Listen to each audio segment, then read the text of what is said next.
Volume 3, Chapter 7 of Emma by Jane Austen. They had a very fine day for Box Hill, and all the other outward circumstances of arrangement, accommodation, and punctuality were in favour of a pleasant party. Mr. Weston directed the whole, officiating safely between Hartfield and the vicarage, and everybody was in good time.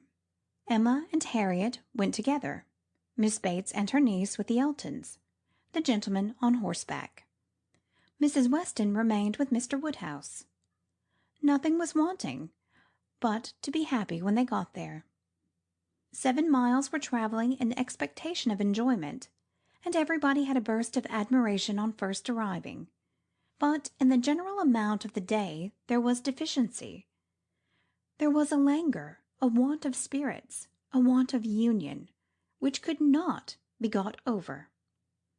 They separated too much into parties. The Eltons walked together.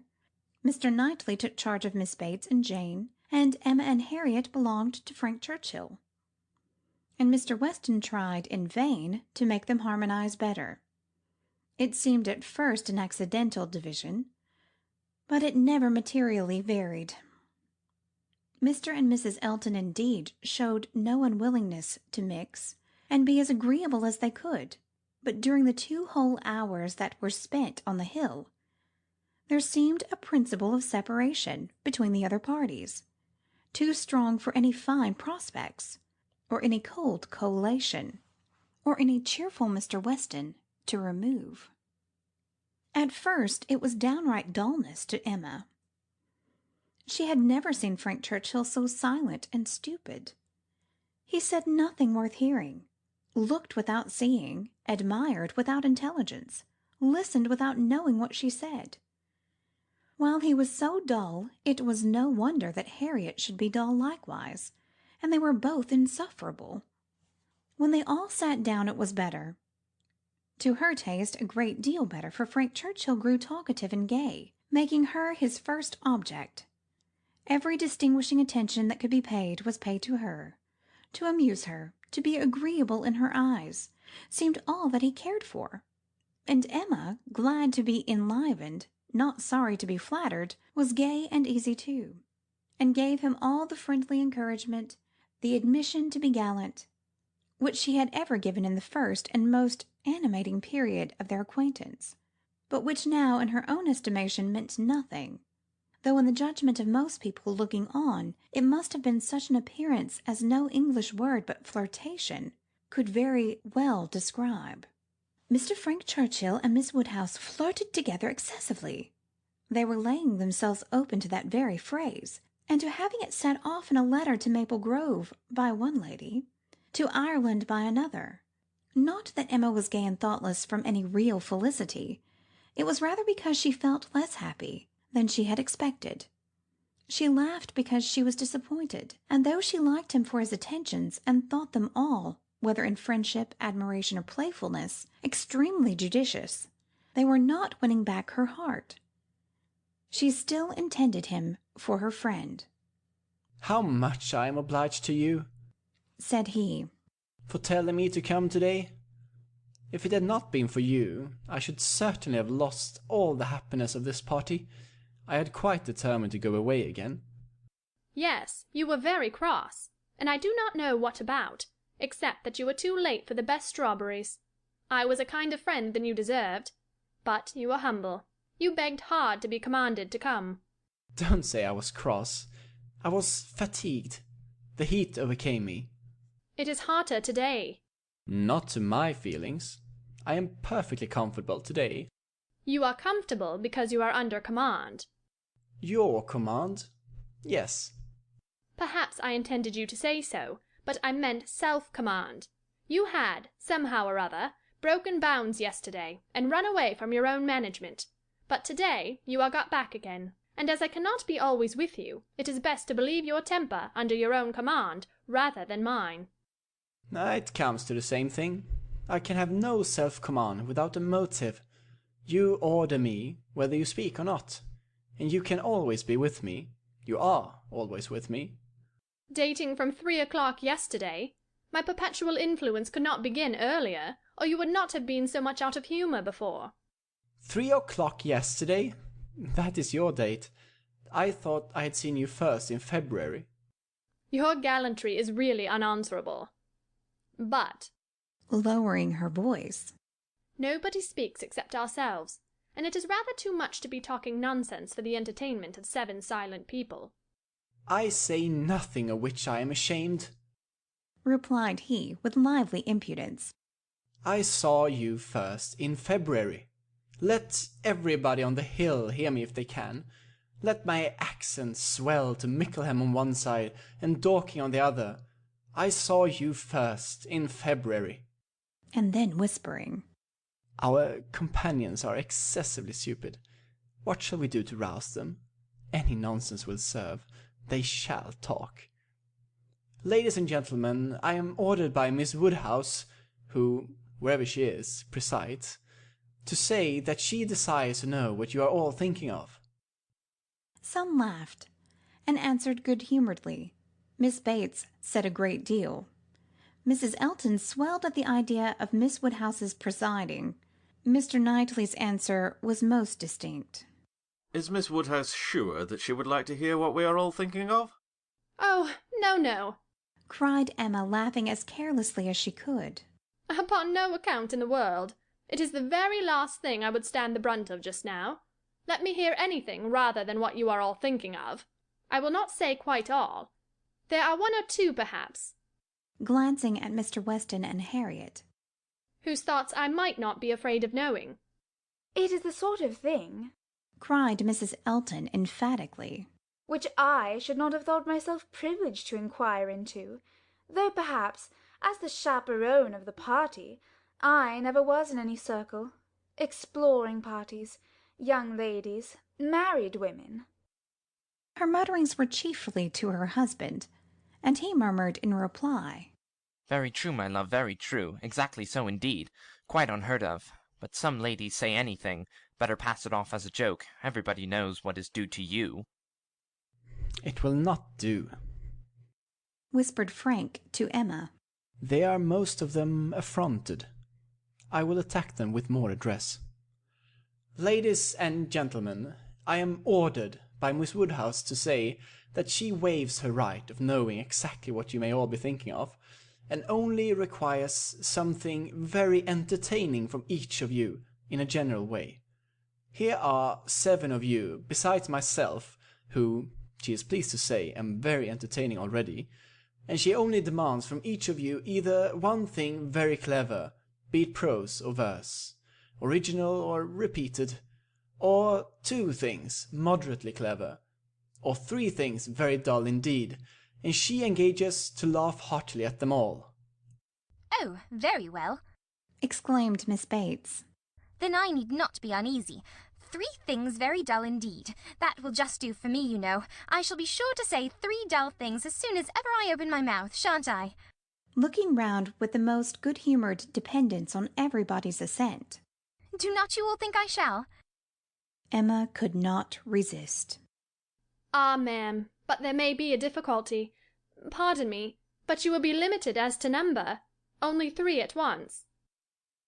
Miss Bates, deceived by the mock ceremony of her manner, did not immediately catch her meaning, but when it burst on her, it could not anger, though a slight blush showed that it could pain her. Ah, well, to be sure. Yes, I see what she means. Turning to Mr. Knightley. And I will try to hold my tongue. I must make myself very disagreeable, or she would not have said such a thing to an old friend. I like your plan, cried Mr. Weston. Agreed, agreed. I will do my best. I am making conundrum. How will a conundrum reckon? Low, I'm afraid, sir. Very low, answered his son. But we shall be indulgent, especially to anyone who leads the way. No, no, said Emma. It will not reckon low. A conundrum of Mr. Weston's shall clear him and his next neighbour. Come, sir, pray let me hear it. I doubt its being very clever myself, said Mr. Weston. It is too much a matter of fact, but here it is. What 2 letters of the alphabet are there that express perfection?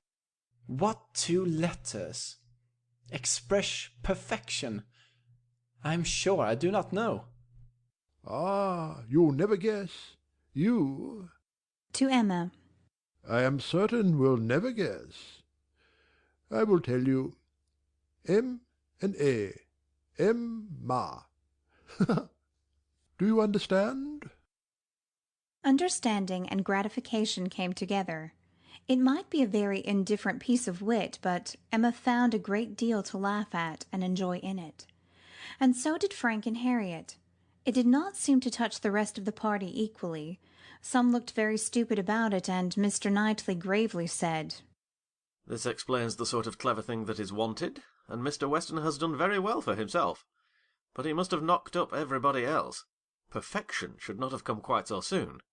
Oh, for myself, I protest I must be excused, said Mrs. Elton. I really cannot attempt. I am not at all fond of the sort of thing. I had an acrostic once sent to me upon my own name, which I was not at all pleased with. I know who it came from. An abominable puppy. You know who I mean. Nodding to her husband. These kind of things are very well at Christmas, when one is sitting round the fire, but quite out of place, in my opinion, when one is exploring about the country in summer. Miss Woodhouse must excuse me. I am not one of those who have witty things at everybody's service. I do not pretend to be a wit. I have a great deal of vivacity in my own way, but I really must be allowed to judge when to speak and when to hold my tongue. Pass us, if you please, Mr. Churchill. Pass Mr. E., Knightley, Jane, and myself. We have nothing clever to say, not one of us. Yes, yes, pray pass me, added her husband with a sort of sneering consciousness. I have nothing to say that can entertain Miss Woodhouse, or any other young lady. An old married man, quite good for nothing. Shall we walk, Augusta? With all my heart. I really am tired of exploring so long on one spot. Come, Jane, take my other arm. Jane declined it, however, and the husband and wife walked off. Happy couple, said Frank Churchill as soon as they were out of hearing. How well they suit one another. Very lucky, marrying as they did, upon an acquaintance formed only in a public place. They only knew each other, I think, a few weeks in Bath. Peculiarly lucky, for as to any real knowledge of a person's disposition that Bath or any public place can give, it's all nothing. There can be no knowledge. It is only by seeing women in their own homes, among their own set, just as they always are, that you can form any just judgment. Short of that, it is all guess and luck, and will generally be ill luck. How many a man has committed himself on a short acquaintance and rued it all the rest of his life? Miss Fairfax, who had seldom spoken before, except among her own confederates, spoke now. Such things do occur, undoubtedly. She was stopped by a cough. Frank Churchill turned towards her to listen. You were speaking, said he gravely. She recovered her voice. I was only going to observe that though such unfortunate circumstances do sometimes occur both to men and women, I cannot imagine them to be very frequent. A hasty and imprudent attachment may arise, but there is generally time to recover from it afterwards. I would be understood to mean that it can only be weak, irresolute characters, whose happiness must be always at the mercy of chance, who will suffer an unfortunate acquaintance to be an inconvenience, an oppression forever. He made no answer, merely looked and bowed in submission, and soon afterwards said in a lively tone, Well, I have so little confidence in my own judgment that whenever I marry, I hope somebody will choose my wife for me. Will you? Turning to Emma. Will you choose a wife for me? I am sure I should like anybody fixed on by you. You provide for the family, you know. With a smile at his father. Find somebody for me. I'm in no hurry. Adopt her. Educate her. And make her like myself? By all means, if you can. Very well. I undertake the commission. You shall have a charming wife. She must be very lively, and have hazel eyes. I care for nothing else. I shall go abroad for a couple of years, and when I return, I shall come to you for my wife. Remember." Emma was in no danger of forgetting. It was a commission to touch every favourite feeling. Would not Harriet be the very creature described? Hazel eyes excepted. 2 years more might make all that he wished. He might even have Harriet in his thoughts at the moment. Who could say? Referring the education to her seemed to imply it. "Now, Mum," said Jane to her aunt. "shall we join Mrs. Elton?" If you please, my dear, with all my heart. I am quite ready. I was ready to have gone with her, but this will do just as well. We shall soon overtake her. There she is. No, that's somebody else. That's one of the ladies in the Irish car party, not at all like her. Well, I declare. They walked off, followed in half a minute by Mr. Knightley. Mr. Weston, his son, Emma, and Harriet only remained, and the young man's spirits now rose to a pitch almost unpleasant. Even Emma grew tired of a lack of flattery and merriment, and wished herself rather walking quietly about with any of the others, or sitting almost alone, and quite unattended to, in tranquil observation of the beautiful views beneath her.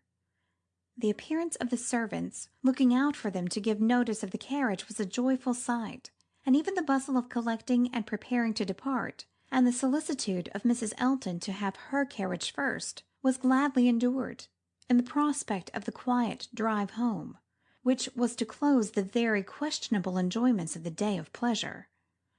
Such another scheme, composed of so many ill-assorted people, she hoped never to be betrayed into again. While waiting for the carriage, she found Mr. Knightley by her side. He looked around, as if to see that no one were near, and then said, "Emma, I must once more speak to you as I have been used to do. A privilege rather endured than allowed, perhaps, but I must still use it. I cannot see you acting wrong without a remonstrance. How could you be so unfeeling to Miss Bates? How could you be so insolent in your wit to a woman of her character, age, and situation? Emma, I had not thought it possible." Emma recollected, blushed, was sorry, but tried to laugh it off. "Nay, how could I help saying what I did? Nobody could have helped it. It was not so very bad. I dare say she did not understand me." "I assure you she did. She felt your full meaning. She has talked of it since. I wish you could have heard how she talked of it, with what candour and generosity. I wish you could have heard her honouring your forbearance in being able to pay her such attentions as she was for ever receiving from yourself and your father, when her society must be so irksome." "Oh," cried Emma, "I know there is not a better creature in the world, but you must allow that what is good and what is ridiculous are most unfortunately blended in her." "They are blended," said he. "I acknowledge, and were she prosperous I could allow much for the occasional prevalence of the ridiculous over the good. Were she a woman of fortune, I would leave every harmless absurdity to take its chance. I would not quarrel with you for any liberties of manner. Were she equal in situation. But, Emma, consider how far this is from being the case. She is poor. She has sunk from the comforts she was born to, and if she live to old age must probably sink more. Her situation should secure your compassion. It was badly done, indeed. You, whom she had known from an infant, whom she had seen grow up from a period when her notice was an honour, to have you now, in thoughtless spirits and the pride of the moment, laugh at her, humble her, and before her niece too, and before others, many of whom, certainly some, would be entirely guided by your treatment of her. This is not pleasant to you, Emma, and it is very far from pleasant to me, but I will tell you truths while I can, satisfied with proving myself your friend by very faithful counsel, and trusting that you will some time or other do me greater justice than you can do now." While they talked, they were advancing towards the carriage. It was ready, and before she could speak again, he had handed her in. He had misinterpreted the feelings which had kept her face averted and her tongue motionless. They were combined only of anger against herself, mortification, and deep concern. She had not been able to speak, and on entering the carriage sunk back for a moment overcome. Then reproaching herself for having taken no leave, making no acknowledgment, parting in apparent sullenness. She looked out with voice and hand, eager to show a difference. But it was just too late. He had turned away, and the horses were in motion. She continued to look back, but in vain, and soon, with what appeared unusual speed, they were halfway down the road, and everything left far behind. She was vexed beyond what could have been expressed, almost beyond what she could conceal. Never had she felt so agitated, mortified, grieved at any circumstance in her life. She was most forcibly struck. The truth of this representation there was no denying. She felt it in her heart. How could she have been so brutal, so cruel to Miss Bates?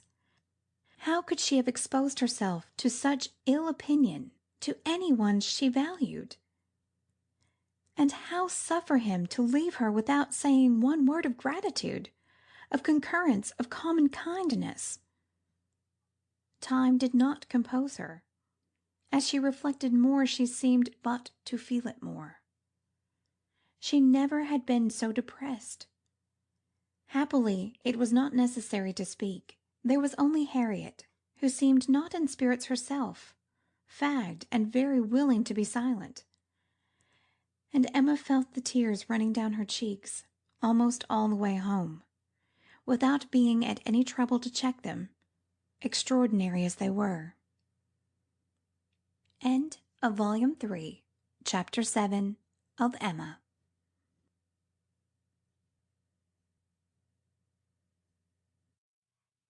Volume 3, Chapter 8 of Emma by Jane Austen. The wretchedness of a scheme to Box Hill was in Emma's thoughts all the evening.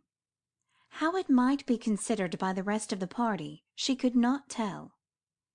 They, in their different homes and their different ways, might be looking back on it with pleasure, but in her view it was a morning more completely misspent, more totally bare of rational satisfaction at the time, and more to be abhorred in recollection, than any she had ever passed.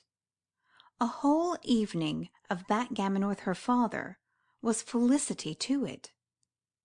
There, indeed, lay real pleasure, for there she was giving up the sweetness of hours of the 24 to his comfort, and feeling that, unmerited as might be the degree of his fond affection and confiding esteem, she could not, in her general conduct, be open to any severe reproach. As a daughter, she hoped she was not without a heart. She hoped no one could have said to her, "How could you be so unfeeling to your father? I will tell you truths while I can." Miss Bates should never again, no, never. If attentions in future could do away the past, she might hope to be forgiven. She had been often remiss, her conscience told her so, remiss perhaps more in thought than fact, scornful, ungracious, but it should not be so more. In the warmth of true contrition, she would call upon her the very next morning, and it would be the beginning on her side of a regular, equal, kindly intercourse. She was just as determined when the morrow came, and went early, that nothing might prevent her. It was not unlikely, she thought, that she might see Mr. Knightley in her way, or perhaps he might come in while she were paying her visit. She had no objection. She would not be ashamed of the appearance of the penitence, so justly and truly hers. Her eyes were towards Donwell as she walked, but she saw him not. The ladies were all at home. She had never rejoiced at the sound before, nor ever before entered the passage nor walked up the stairs with any wish of giving pleasure, but in conferring obligation, or of deriving it, except in subsequent ridicule. There was a bustle on her approach, a good deal of moving and talking. She never heard Miss Bates' voice. Something was to be done in a hurry. The maid looked frightened and awkward. hoped she would be pleased to wait a moment, and then ushered her in too soon. The aunt and niece seemed to be escaping into the adjoining room. Jane she had a distinct glimpse of, looking extremely ill, and before the door had shut them out, she heard Miss Bates saying, "Well, my dear, I shall say you are laid down upon the bed, and I am sure you are ill enough." Poor old Mrs. Bates, civil and humble as usual, looked as if she did not quite understand what was going on. "I am afraid Jane is not very well," said she. "but I do not know. They tell me she is well. I dare say my daughter will be here presently, Miss Woodhouse. I hope you find a chair. I wish Hetty had not gone. I am very little able. Have you a chair, ma'am? Do you sit where you like? I am sure she will be here presently." Emma seriously hoped she would. She had a moment's fear of Miss Bates keeping away from her, but Miss Bates soon came, very happy and obliged. But Emma's conscience told her that there was not the same cheerful volubility as before, less ease of look and manner. A very friendly inquiry after Miss Fairfax, she hoped, might lead the way to a return of old feelings. The touch seemed immediate. "Ah, Miss Woodhouse, how kind you are! I suppose you have heard, and are come to give us joy. This does not seem much like joy indeed in me," twinkling away a tear or two. "but it will be very trying for us to part with her, after having had her so long, and she has a dreadful headache just now, writing all the morning. Such long letters, you know, to be written to Colonel Campbell and Mrs. Dickson. My dear, said I, you will blind yourself, for tears were in her eyes perpetually. One cannot wonder. It is a great change, and though she is amazingly fortunate, such a situation, I suppose, as no young woman before ever met with on first going out. Do not think us ungrateful, Miss Woodhouse, for such surprising good fortune." Again dispersing her tears. "But, poor dear soul, if you were to see what a headache she has. When one is in great pain, you know, one cannot feel any blessing quite as it may deserve. She is as low as possible. To look at her, nobody would think how delighted and happy she is to have secured such a situation. You will excuse her not coming to you. She is not able. She has gone into her own room. I want her to lie down upon the bed. My dear, said I shall say you are laid down upon the bed. But, however, she is not. She is walking about the room. But, now that she has written her letters, she says she shall soon be well. She will be extremely sorry to miss seeing you, Miss Woodhouse, but your kindness will excuse her. You were kept waiting at the door. I was quite ashamed, but somehow there was a little bustle, for it so happened that we had not heard the knock, and till you were on the stairs we did not know anybody was coming. It is only Mrs. Cole, said I, depend upon it. Nobody else would come so early. Well, said she, it must be borne some time or other, and it may as well be now. But then Patty came in and said it was you. Oh, said I, it is Miss Woodhouse. I am sure you will like to see her. I can see nobody, said she, and up she got and would go away, and that was what made us keep you waiting, and extremely sorry and ashamed we were. If you must go, my dear, said I, you must, and I will say you are laid down upon the bed. Emma was most sincerely interested. Her heart had been long growing kinder towards Jane, and this picture of her present sufferings acted as a cure of every former ungenerous suspicion, and left her nothing but pity. And the remembrance of the less just and less gentle sensation of the past obliged her to admit that Jane might very naturally resolve on seeing Mrs. Cole or any other steady friend, when she might not bear to see herself. She spoke as she felt, with earnest regret and solicitude, sincerely wishing that the circumstances which she collected from Miss Bates, to be now actually determined on, might be as much for Miss Fairfax's advantage and comfort as possible. It must be a severe trial to them all. She had understood it was to be delayed till Colonel Campbell's return. So very kind, replied Miss Bates. But you are always kind. There was no bearing such as always, and to break through her dreadful gratitude, Emma made a direct inquiry of, "Where, may I ask, is Miss Fairfax going?" To a Mrs. Smallridge, charming woman, most superior, to have the charge of her 3 little girls, delightful children. Impossible that any situation could be more replete with comfort, if we except, perhaps, Mrs. Suckling's own family and Mrs. Bragg's, but Mrs. Smallridge is intimate with both, and in the very same neighbourhood, lives only 4 miles from Maple Grove. Jane will be only 4 miles from Maple Grove. Mrs. Elton, I suppose, has been the person to whom Miss Fairfax owes. Yes, our good Mrs. Elton, the most indefatigable true friend. She would not take a denial. She would not let Jane say no, for when Jane first heard of it was the day before yesterday, the very morning we were at Donwell. When Jane first heard of it, she was quite decided against accepting the offer, and for the reasons you mention. Exactly as you say, she had made up her mind to close with nothing till Colonel Campbell's return, and nothing should induce her to enter into any engagement at present. And so she told Mrs. Elton over and over again, and I am sure I had no more idea that she would change her mind.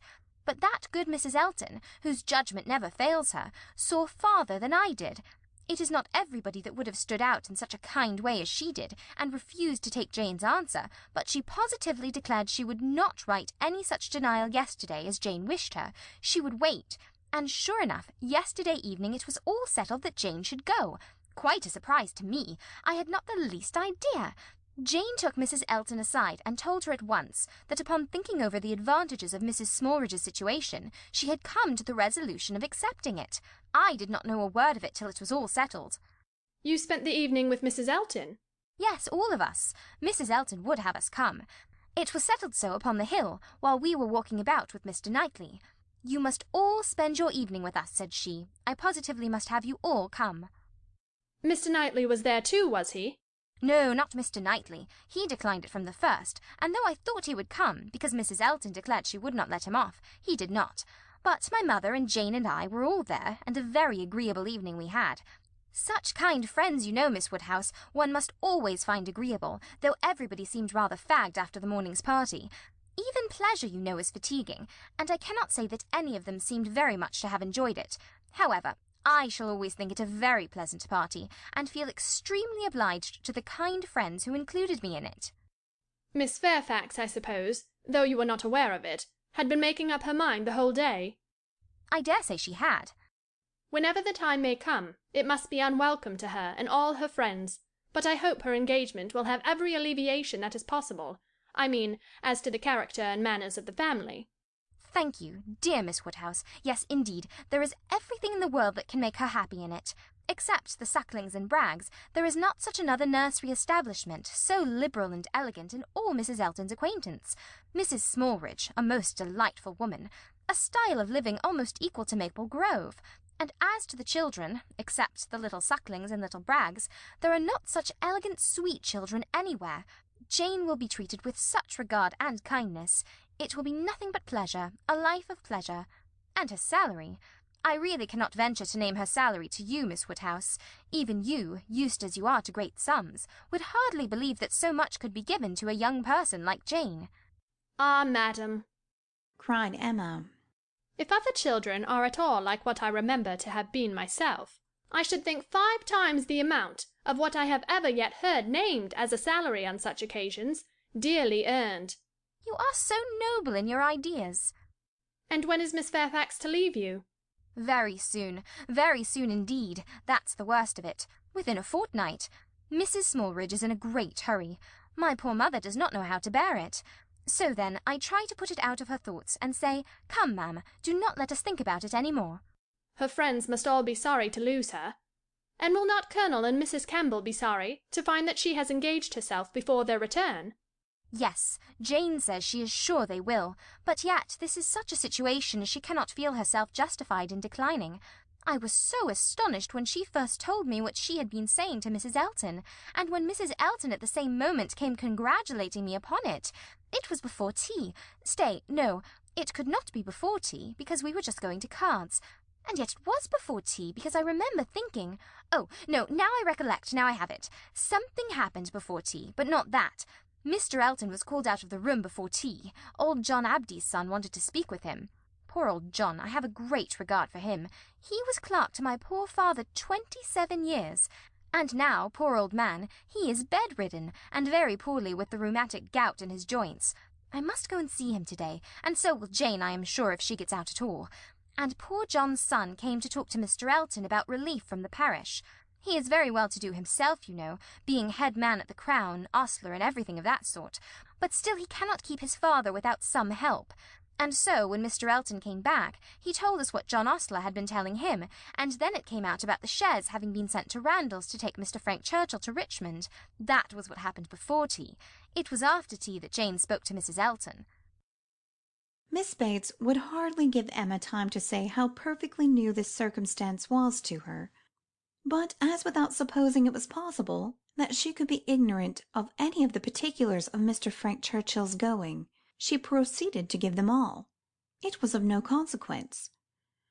What Mr. Elton had learned from the ostler on the subject, being the accumulation of the ostler's own knowledge, and the knowledge of the servants at Randalls, was, that a messenger had come over from Richmond soon after the return of the party from Box Hill, which messenger, however, had been no more than was expected, and that Mr. Churchill had sent his nephew a few lines containing, upon the whole, a tolerable account of Mrs. Churchill, and only wishing him not to delay coming back beyond the next morning early, but that Mr. Frank Churchill having resolved to go home directly, without waiting at all, and his horse seeming to have got a cold, Tom had been sent off immediately for the Crown chase, and the ostler had stood out and seen it pass by, the boy going a good pace and driving very steady.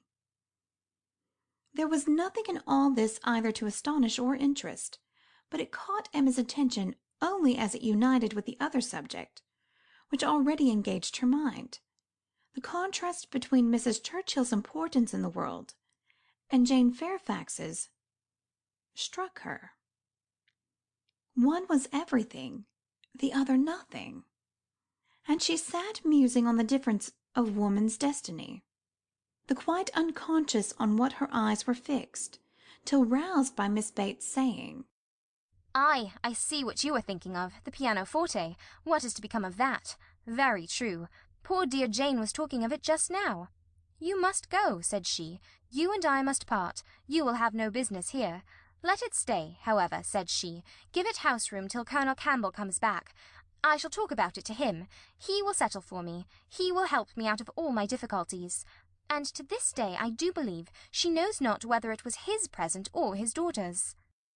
Now Emma was obliged to think of the pianoforte, and the remembrance of all her former fanciful and unfair conjectures was so little pleasing, that she soon allowed herself to believe her visit had been long enough, and with a repetition of everything that she could venture to say of the good wishes she really felt, took leave. End of Volume 3, Chapter 8 of Emma.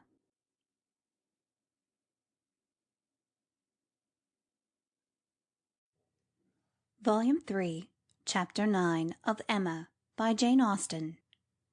Emma's pensive meditations, as she walked home, were not interrupted, but on entering the parlour she found those who must rouse her. Mr. Knightley and Harriet had arrived during her absence, and were sitting with her father. Mr. Knightley immediately got up, and in a manner decidedly graver than usual said, I would not go away without seeing you, but I have no time to spare, and therefore must now be gone directly. I am going to London, to spend a few days with John and Isabella. Have you anything to send or say, besides the love, which nobody carries? Nothing at all. But is not this a sudden scheme? Yes, rather. I have been thinking of it some little time. Emma was sure he had not forgiven her. He looked unlike himself. Time, however, she thought, would tell him that they ought to be friends again. While he stood, as if meaning to go, but not going, her father began his inquiries. Well, my dear, and did you get there safely? And how did you find my worthy old friend and her daughter? I dare say they must have been very much obliged to you for coming. Dear Emma has been to call on Mrs. and Miss Bates, Mr. Knightley, as I told you before. She is always so attentive to them. Emma's colour was heightened by his unjust praise, and with a smile and a shake of the head which spoke much, she looked at Mr. Knightley. It seemed as if there were an instantaneous impression of her favour, as if his eyes received the truth from hers, and all that had passed of good in her feelings were at once caught and honoured. He looked at her with a glow of regard. She was warmly gratified, and in another moment still more so, by a little movement of more than common friendliness on his part. He took her hand. Whether she had not herself made this first motion, she could not say. She might, perhaps, have rather offered it, but he took her hand, pressed it, and certainly was upon the point of carrying it to his lips, when, from some fancy or other, he suddenly let it go. Why he should feel such a scruple, why he should change his mind when it was all but done, she could not perceive. He would have judged better, she thought, if he had not stopped. The intention, however, was indubitable, and whether it was that his manners had in general so little gallantry, or however else it happened, but she thought nothing became him more. It was with him of so simple yet so dignified a nature. She could not but recall the attempt with great satisfaction. It spoke such perfect amity. He left them immediately afterwards, gone in a moment. He always moved with the alertness of a mind which could neither be undecided nor dilatory. But now he seemed more sudden than usual in his disappearance. Emma could not regret her having gone to Miss Bates, but she wished she had left her 10 minutes earlier. It would have been a great pleasure to talk over Jane Fairfax's situation with Mr. Knightley. Neither would she regret that he should be going to Brunswick Square, for she knew how much his visit would be enjoyed. But it might have happened at a better time, and to have had a longer notice of it would have been pleasanter. They parted thorough friends, however. She could not be deceived as to the meaning of his countenance and his unfinished gallantry. It was all done to assure her that she had fully recovered his good opinion. He had been sitting with them half an hour, she found. It was pity that she had not come back earlier. In the hope of diverting her father's thoughts from the disagreeableness of Mr. Knightley's going to London, and going so suddenly, and going on horseback, which she knew would be all very bad, Emma communicated her news of Jane Fairfax, and her dependence on the effort was justified. It supplied a very useful check, interested without disturbing him. He had long made up his mind to Jane Fairfax's going out as governess, and could talk of it cheerfully, but Mr. Knightley's going to London had been an unexpected blow. I am very glad indeed, my dear, to hear she is to be so comfortably settled. Mrs. Elton is very good-natured and agreeable, and I dare say her acquaintance are just what they ought to be. I hope it is a dry situation, and that her health will be taken good care of. It ought to be a first object, as I am sure poor Miss Taylor's always was with me. You know, my dear, she is going to be to this new lady what Miss Taylor was to us, and I hope she will be better off in one respect, and not be induced to go away after it has been her home so long. The following day brought news from Richmond to throw everything else into the background. An express arrived at Randalls to announce the death of Mrs. Churchill. Though her nephew had had no particular reason to hasten back on her account, she had not lived above 36 hours after his return. A sudden seizure of a different nature from anything foreboding by her general state had carried her off after a short struggle. The great Mrs. Churchill was no more. It was felt as such things must be felt. Everything had a degree of gravity and sorrow, tenderness towards the departed, solicitude for the surviving friends, and in a reasonable time curiosity to know where she would be buried. Goldsmith tells us that when lovely woman stoops to folly, she has nothing to do but to die, and when she stoops to be disagreeable, it is equally to be recommended as a clearer of ill fame. Miss Churchill, after being disliked at least 25 years, was now spoken of with compassionate allowances. In one point she was fully justified. She had never been admitted before to being seriously ill. The event acquitted her of all the fancifulness and all the selfishness of imaginary complaints.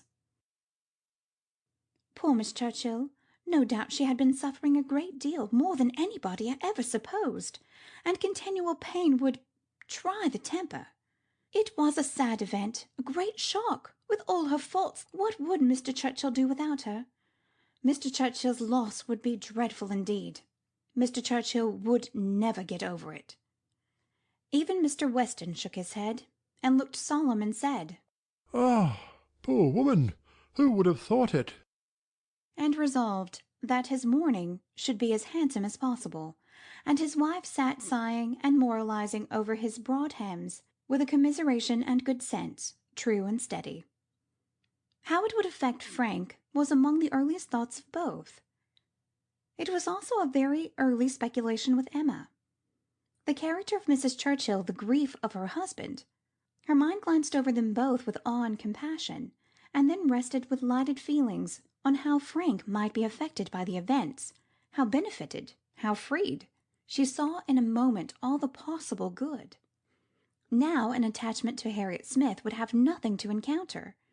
Mr. Churchill, independent of his wife, was feared by nobody, an easy, guidable man, to be persuaded into anything by his nephew. All that remained to be wished was, that the nephew should form the attachment, as, with all her goodwill in the cause, Emma could feel no certainty of its being already formed.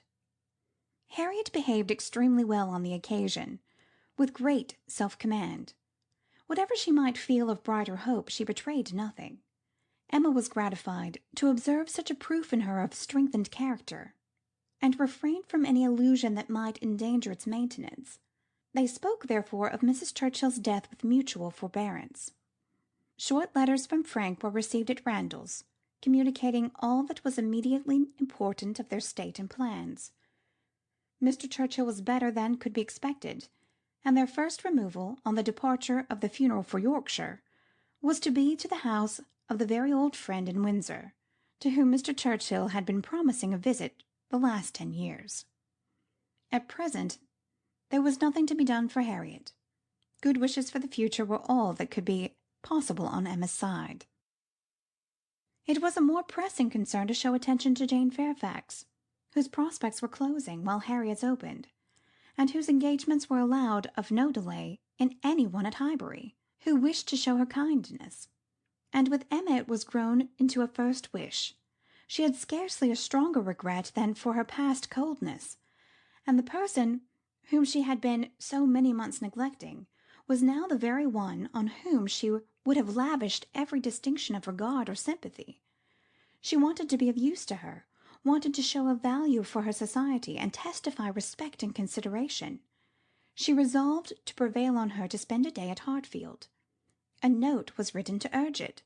The invitation was refused, and by a verbal message.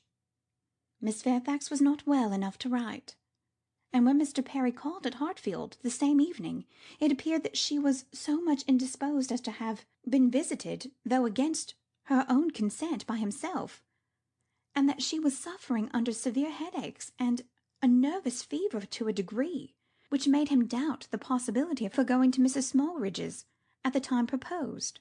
Her health seemed for the moment completely deranged, appetite quite gone, and though there were no absolutely alarming symptoms, nothing touching the pulmonary complaint, which was the standing apprehension of the family, Mr. Perry was uneasy about her. He thought she had undertaken more than she was equal to, and that she felt it so herself, though she would not own to it. Her spirits seemed overcome. Her present home, he could not but observe, was unfavourable to a nervous disorder, confined always to one room. He could have wished it otherwise, and her good aunt, though his very old friend, must acknowledge to be not the best companion for an invalid of that description. Her care and attention could not be questioned. They were, in fact, only too great, and looked around eager to discover some way of being useful. To take her, be it only an hour or two from her aunt, to give her change of air and scene, and quite rational conversation, even for an hour or two, might do her good, and the following morning she wrote again in the most feeling language she could command, that she would call for her in the carriage at any hour that Jane would name, mentioning that she had Mr. Perry's decided opinion in favour of some exercise for his patient. The answer was only in this short note: Miss Fairfax's compliments and thanks, but is quite unequal to any exercise.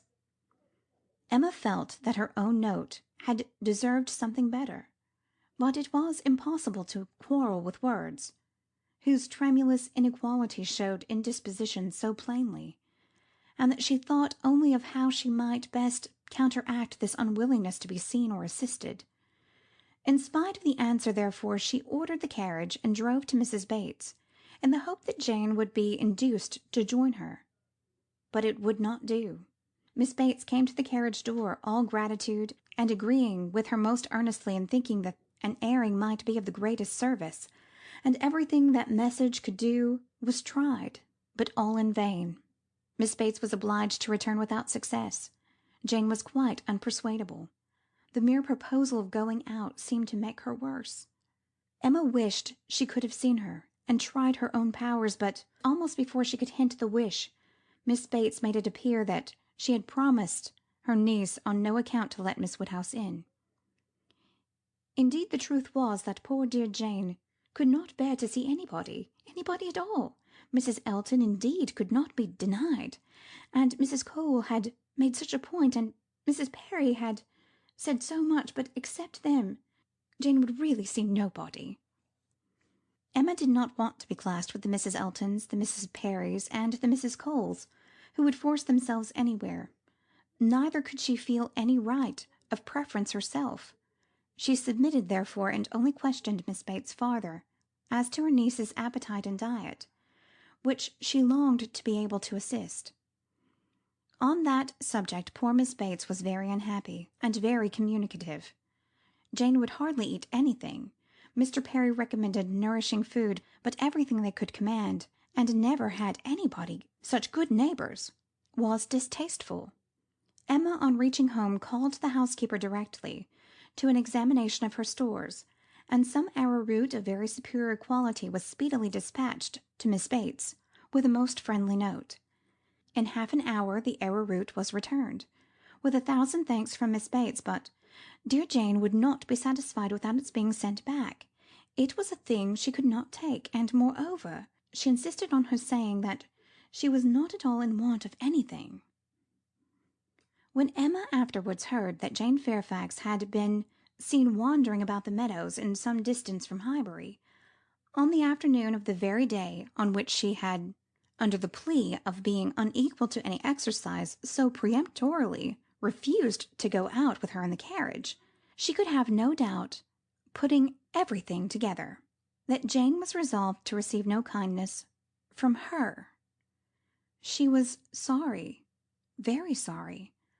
Her heart was grieved for a state which seemed to be the more pitiable from this sort of irritation of spirits, inconsistency of action, and inequality of powers, and it mortified her that she was given so little credit for proper feeling, or esteemed so little worthy as a friend.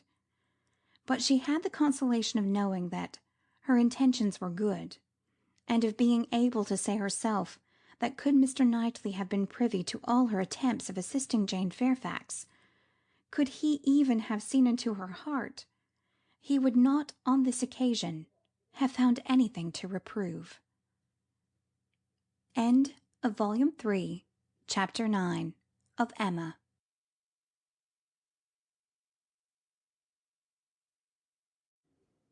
Volume 3, Chapter 10 of Emma, by Jane Austen.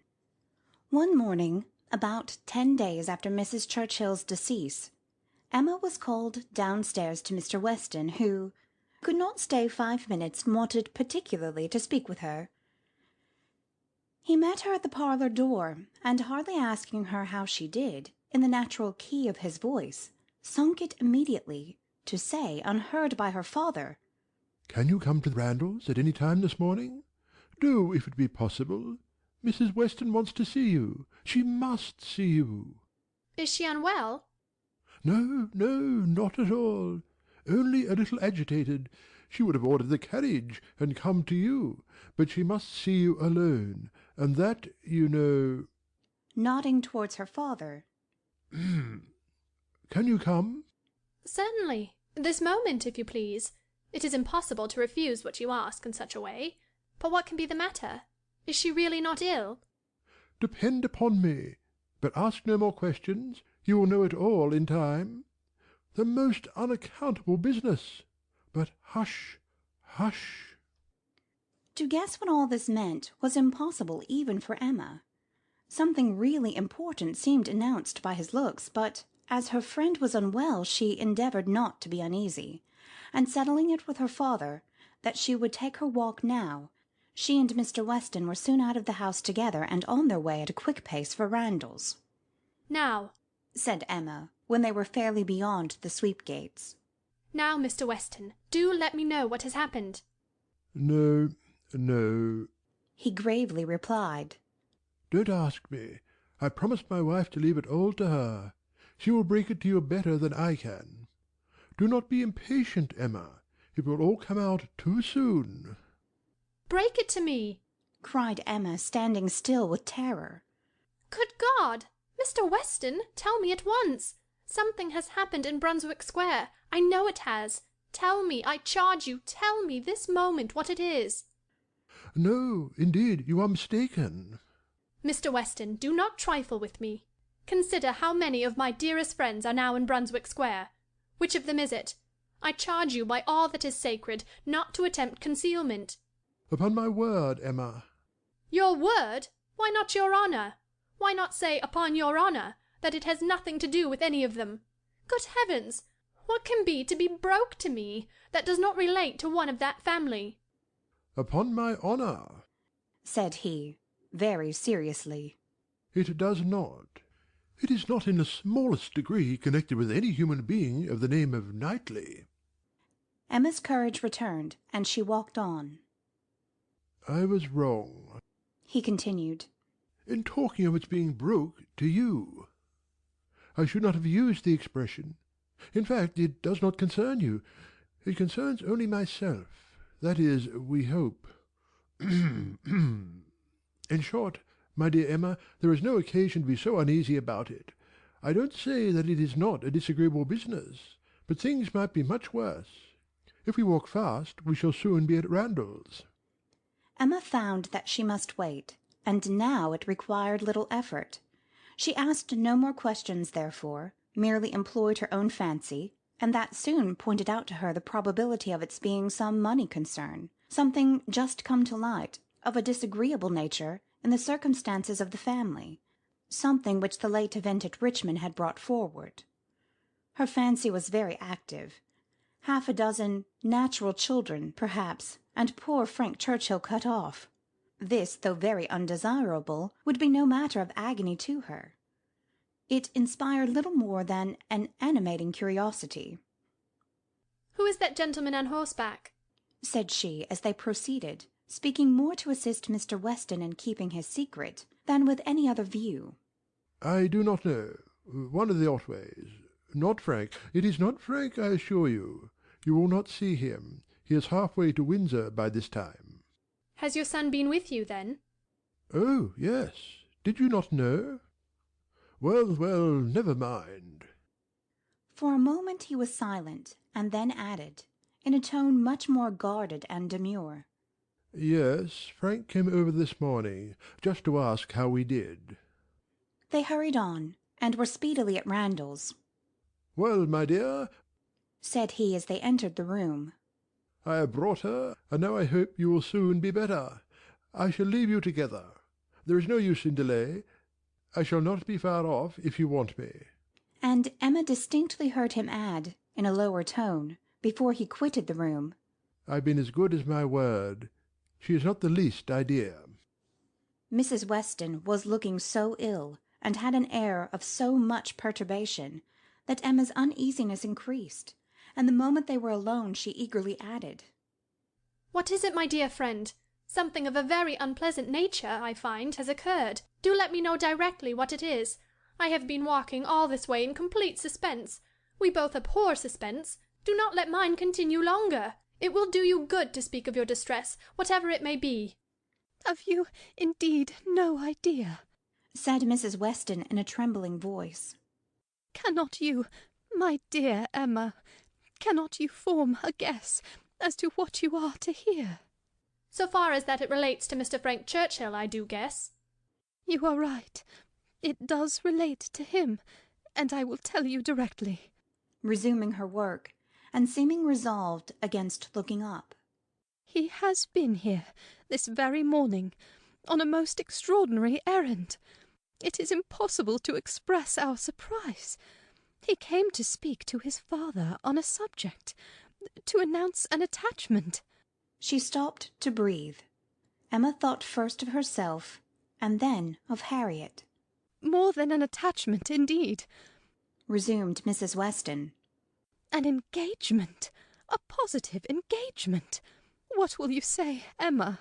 What will anybody say, when it is known that Frank Churchill and Miss Fairfax are engaged, nay, that they have been long engaged? Emma even jumped with surprise, and horror-struck, exclaimed, Jane Fairfax? Good God! You are not serious? You do not mean it? You may well be amazed, returned Mrs. Weston, still averting her eyes and talking on with eagerness, that Emma might have time to recover. You may well be amazed, but it is even so. There has been a solemn engagement between them ever since October, formed at Weymouth, and kept a secret from everybody, not a creature knowing it but themselves, neither the Campbells, nor her family, nor his. It is so wonderful that, though perfectly convinced of the fact, it is yet almost incredible to myself. I can hardly believe it. I thought I knew him. Emma scarcely heard what she said. Her mind was divided between two ideas, her own former conversations with him about Miss Fairfax, and poor Harriet. And for some time she could only exclaim, and require confirmation, repeated confirmation. Well, said she at last, trying to recover herself. This is a circumstance which I must think of at least half a day, before I can at all comprehend it. What! Engaged to her all the winter, before either of them came to Highbury? Engaged since October, secretly engaged. It has hurt me, Emma, very much. It has hurt his father equally. Some part of his conduct we cannot excuse. Emma pondered a moment, and then replied, I will not pretend not to understand you, and to give you all the relief in my power, be assured that no such effect has followed his attentions to me, as you are apprehensive of. Mrs. Weston looked up, afraid to believe, but Emma's countenance was as steady as her words. That you may have less difficulty in believing this boast of my present perfect indifference, she continued, I will farther tell you that there was a period in the early part of our acquaintance when I did like him, when I was very much disposed to be attached to him, nay, was attached, and how it came to cease is perhaps the wonder. Fortunately, however, it did cease. I have really for some time past, for at least these 3 months, cared nothing about him. You may believe me, Mrs. Weston. This is the simple truth. Mrs. Weston kissed her with tears of joy, and when she could find utterance, assured her that this protestation had done her more good than anything else in the world could do. Mr. Weston will be almost as much relieved as myself, said she. On this point we have been wretched. It was our darling wish that you might be attached to each other, and we were persuaded that it was so. Imagine what we have been feeling on your account. I have escaped, and that I should escape may be a matter of grateful wonder to you and myself. But this does not acquit him, Mrs. Weston, and I must say that I think him greatly to blame. What right had he to come among us with affection and faith engaged, and with manners so very disengaged? What right had he to endeavour to please, as he certainly did, to distinguish any one young woman with persevering attention, as he certainly did, while he really belonged to another? How could he tell what mischief he might be doing? How could he tell that he might not be making me in love with him? Very wrong indeed. From something that he said, my dear Emma, I rather imagine— And how could she bear such behaviour? Composure with a witness, to look on while repeated attentions were offering to another woman, before her face, and not resent it. That is a degree of placidity which I can neither comprehend nor respect. There were misunderstandings between them, Emma. He said so expressly. He had not time to enter into much explanation. He was here only a quarter of an hour, and in a state of agitation which did not allow the full use even of the time he could stay. But that there had been misunderstandings he decidedly said. The present crisis, indeed, seemed to be brought on by them, and those misunderstandings might very possibly arise from the impropriety of his conduct. Impropriety? Oh, Mrs. Weston, it is too calm a censure. Much, much beyond impropriety. It has sunk him. I cannot say how it has sunk him, in my opinion. So unlike what a man should be. None of that upright integrity, that strict adherence to truth and principle, that disdain of trick and littleness, which a man should display in every transaction of his life. Nay, dear Emma, now I must take his part, for, though he has been wrong in this instance, I have known him long enough to answer for his having many, very many, good qualities, and— Good God! cried Emma, not attending to her. Mrs. Smallridge too? Jane actually on the point of going as governess? What could he mean by such horrible indelicacy? To suffer her to engage herself, to suffer her even to think of such a measure? He knew nothing about it, Emma. On this article I can fully acquit him.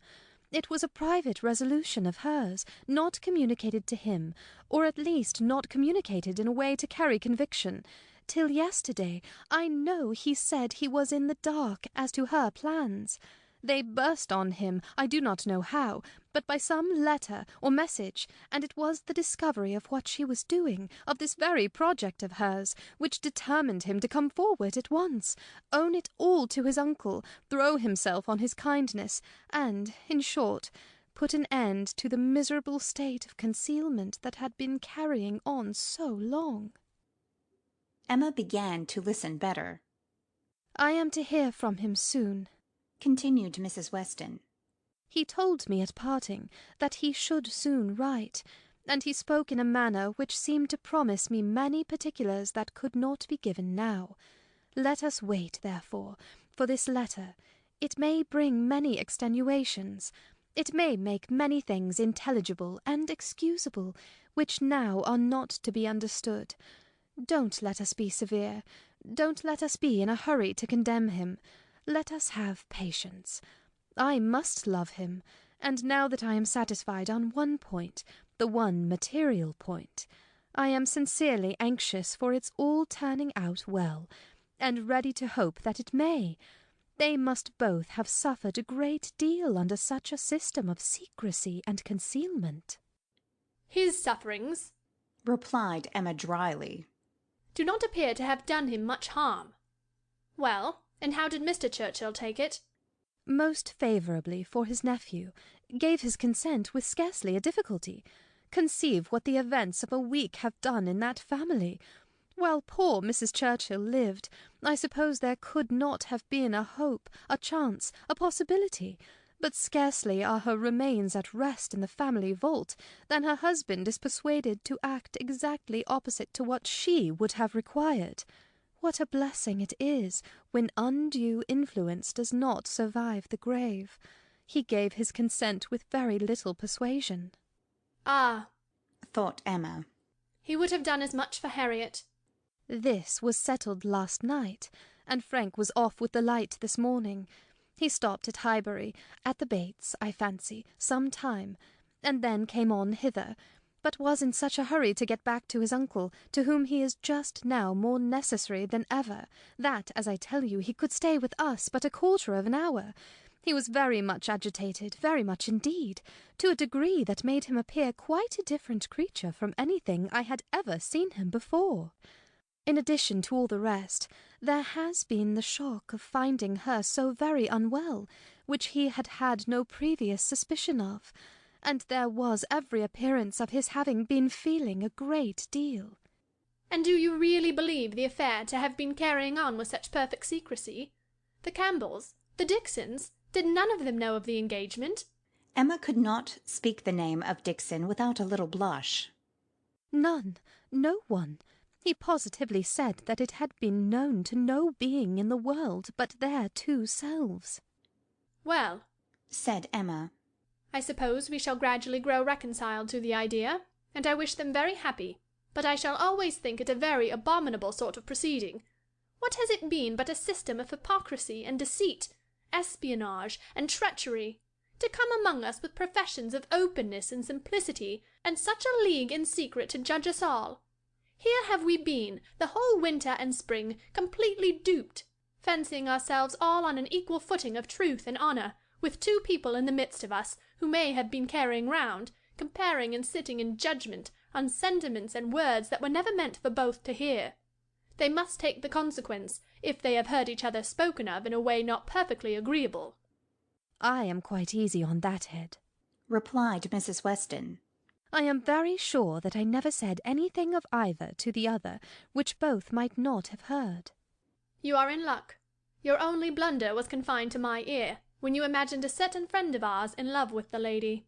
True, but as I have always had a thoroughly good opinion of Miss Fairfax, I never could, under any blunder, have spoken ill of her, and as to speaking ill of him, there I must have been safe. At this moment Mr. Weston appeared at a little distance from the window, evidently still on the watch. His wife gave him a look which invited him in, and while he was still coming round, added, "Now, my dearest Emma, let me entreat you to say and look everything that may set his heart at ease, and incline him to be satisfied with the match. Let us make the best of it, and indeed almost everything may be fairly said in her favour. It is not a connection to gratify. But if Mr. Churchill does not feel that, why should we? It may be a very fortunate circumstance for him, for Frank, I mean, that he should have attached himself to a girl of such steadiness of character and good judgment as I have always given her credit for, and am still disposed to give her credit for, in spite of this one great deviation from a strict rule of right. And how much may be said in her situation for even that error?" Much indeed, cried Emma feelingly. If a woman can ever be excused for thinking only of herself, it is in a situation like Jane Fairfax's.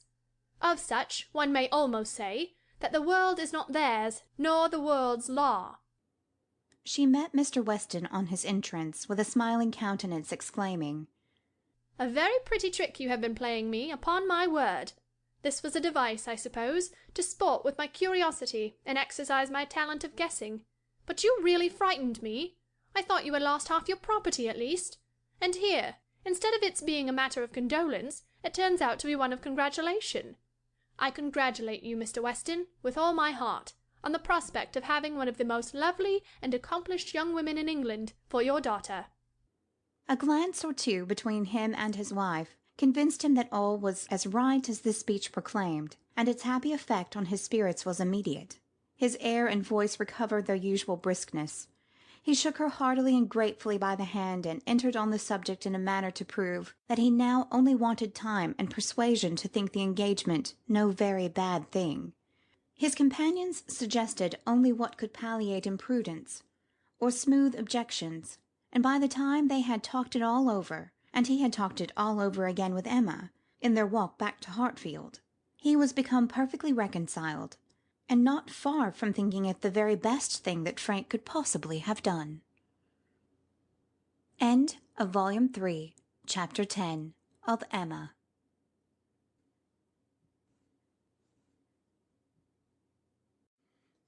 Volume 3, Chapter 11 of Emma by Jane Austen. Harriet, poor Harriet! Those were the words.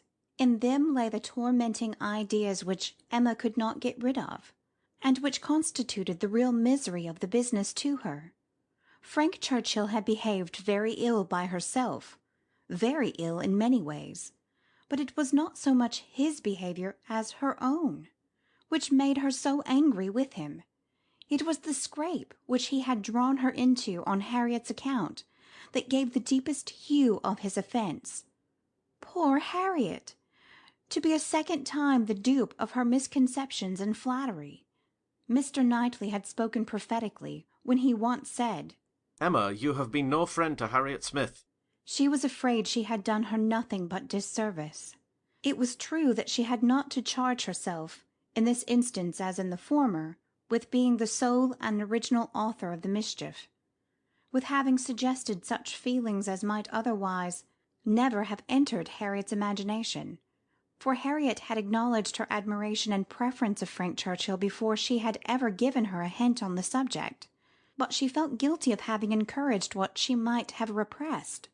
She might have prevented the indulgence and increase of such sentiments. Her influence would have been enough. And now she was very conscious that she ought to have prevented them. She felt that she had been risking her friend's happiness on most insufficient grounds. Common sense would have directed her to tell Harriet that she must not allow herself to think of him, and that there were 500 chances to 1 against his ever caring for her. But, with common sense, she added, I am afraid I have had little to do. She was extremely angry with herself. If she could not have been angry with Frank Churchill too, it would have been dreadful. And for Jane Fairfax, she might at least relieve her feelings from any present solicitude on her account. Harriet would be anxiety enough. She need no longer be unhappy about Jane, whose troubles and ill health, having, of course, the same origin, must be equally under cure. Her days of insignificance and evil were over. She would soon be well and happy and prosperous. Emma could now imagine why her own attentions had been slighted. This discovery laid many smaller matters open. No doubt it had been from jealousy. In Jane's eyes she had been a rival, and well might anything she could offer of assistance or regard be repulsed. An airing in the Hartfield carriage would have been the rack, and arrowroot from the Hartfield storeroom must have been poison. She understood it all, and as far as her mind could disengage itself from the injustice and selfishness of angry feelings, she acknowledged that Jane Fairfax would have neither elevation nor happiness beyond her desert. But poor Harriet was such an engrossing charge. There was little sympathy to be spared for anybody else. Emma was sadly fearful that this second disappointment would be more severe than the first, considering the very superior claim of the object. It ought. And judging by its apparently stronger effect on Harriet's mind, producing reserve and self-command, it would. She must communicate the painful truth, however, as soon as possible. An injunction of secrecy had been among Mr. Weston's parting words. For the present, the whole affair was to be completely a secret. Mr. Churchill had made a point of it, as a token of respect to the wife he had so very recently lost, and everybody admitted it to be of no more than due decorum.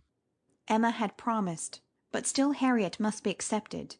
It was her superior duty. In spite of her vexation, she could not help feeling it almost ridiculous that she should have the very same distressing and delicate office to perform by Harriet which Mrs. Weston had just gone through by herself. The intelligence which had been so anxiously announced to her, she was now to be anxiously announcing to another. Her heart beat quick on hearing Harriet's footstep and voice. So she supposed had poor Mrs. Weston felt when she was approaching Randalls. Could the event of the disclosure bear an equal resemblance? But of that, unfortunately, there could be no chance. "Well, Miss Woodhouse," cried Harriet, coming eagerly into the room, "is not this the oddest news that ever was?" What news do you mean? replied Emma, unable to guess by look or voice whether Harriet could indeed have received any hint. "About Jane Fairfax. Did you ever hear anything so strange? Oh, you need not be afraid of owning it to me, for Mr. Weston has told me himself. I met him just now. He told me it was to be a great secret, and therefore I should not think of mentioning it to anybody but you, but he said you knew it." What did Mr. Weston tell you? said Emma, still perplexed. "Oh, he told me all about it, that that Jane Fairfax and Mr. Frank Churchill are to be married, and that they have been privately engaged to one another this long while. How very odd!" It was indeed so odd. Harriet's behaviour was so extremely odd, that Emma did not know how to understand it. Her character appeared absolutely changed. She seemed to propose showing no agitation, or disappointment, or peculiar concern in the discovery. Emma looked at her, quite unable to speak. "Had you any idea," cried Harriet, "of his being in love with her? You perhaps might. You, blushing as she spoke, who can see into everybody's heart, but nobody else." "Upon my word," said Emma, "I begin to doubt my having any such talent. Can you seriously ask me, Harriet, whether I imagined him attached to another woman at the very time that I was, tacitly, if not openly, encouraging you to give way to your own feelings? I never had the slightest suspicion, till within the last hour, of Mr. Frank Churchill's having the least regard for Jane Fairfax. You may be very sure that if I had, I should have cautioned you accordingly." "Me?" cried Harriet, colouring and astonished. "Why should you caution me? You do not think I care about Mr. Frank Churchill?" "I am delighted to hear you speak so stoutly on the subject," replied Emma, smiling. "But you do not mean to deny that there was a time, and not very distant either, when you gave me reason to understand that you did care about him?" "Him? Never, never! Dear Miss Woodhouse, how could you so mistake me?" Turning away distressed. "Harriet!" cried Emma, after a moment's pause. "What do you mean? Good heaven! What do you mean? Mistake you? Am I to suppose, then—" She could not speak another word. Her voice was lost, and she sat down, waiting in great terror till Harriet should answer. Harriet, who was standing at some distance, and with face turned from her, did not immediately say anything, and when she did speak, it was in a voice nearly as agitated as Emma's. "I should not have thought it possible," she began, "that you could have misunderstood me. I know we agreed never to name him, but considering how infinitely superior he is to everybody else, I should not have thought it possible that I could be supposed to mean any other person. Mr. Frank Churchill, indeed!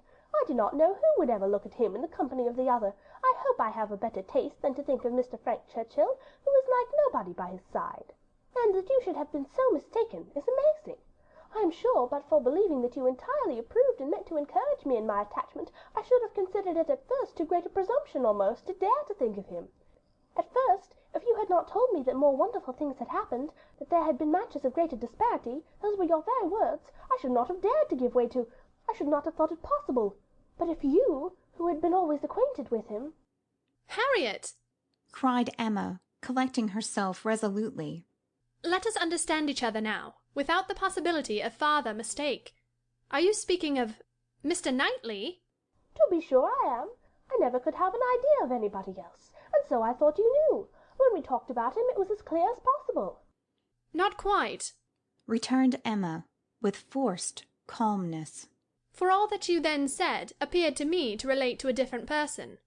I could almost assert that you had named Mr. Frank Churchill. I am sure the service Mr. Frank Churchill had rendered you, in protecting you from the gipsies, was spoken of." "Oh, Miss Woodhouse, how you do forget!" "My dear Harriet, I perfectly remember the substance of what I said on the occasion. I told you that I did not wonder at your attachment, that considering the service he had rendered you it was extremely natural, and you agreed to it, expressing yourself very warmly as to your sense of that service, and mentioning even what your sensations had been in seeing him come forward to your rescue. The impression of it is strong on my memory." "Oh dear!" cried Harriet. "Now I recollect what you mean, but I was thinking of something very different at the time. It was not the gipsies, it was not Mr. Frank Churchill that I meant, no." With some elevation. "I was thinking of a much more precious circumstance, of Mr. Knightley's coming and asking me to dance, when Mr. Elton would not stand up with me, and when there was no other partner in the room. That was the kind action, that was the noble benevolence and generosity, that was the service which made me begin to feel how superior he was to every other being upon earth." "Good God!" cried Emma. "This has been a most unfortunate, most deplorable mistake. What is to be done?" You would not have encouraged me, then, if you had understood me?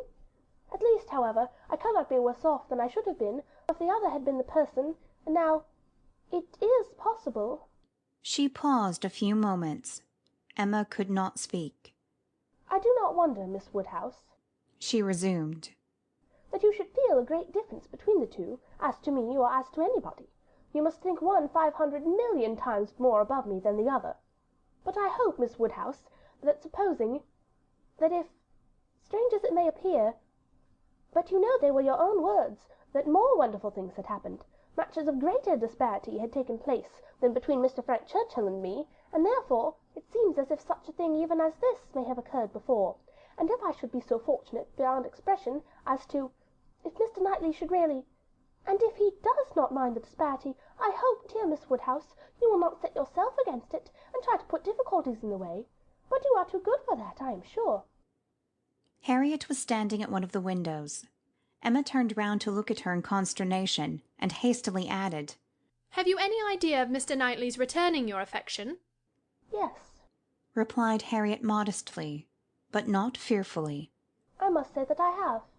Emma's eyes were instantly withdrawn, and she sat silently meditating, in a fixed attitude, for a few minutes.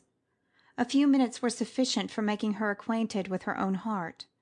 A mind like hers, once opening to suspicion, made rapid progress. She touched, she admitted, she acknowledged the whole truth. Why was it so much worse that Harriet should be in love with Mr. Knightley than Frank Churchill? Why was the evil so dreadfully increased by Harriet's having some hope of a return? It darted through her with the speed of an arrow that Mr. Knightley must marry no one but herself. Her own conduct as well as her own heart was before her in the same few minutes.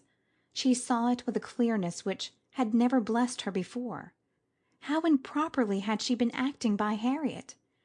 How inconsiderate, how indelicate, how irrational, how unfeeling had been her conduct! What blindness, what madness had led her on! It struck her with dreadful force, and she was ready to give it every bad name in the world.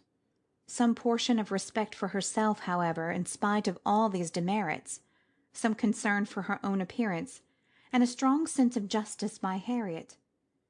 There would be no need of compassion to the girl who believed herself loved by Mr. Knightley.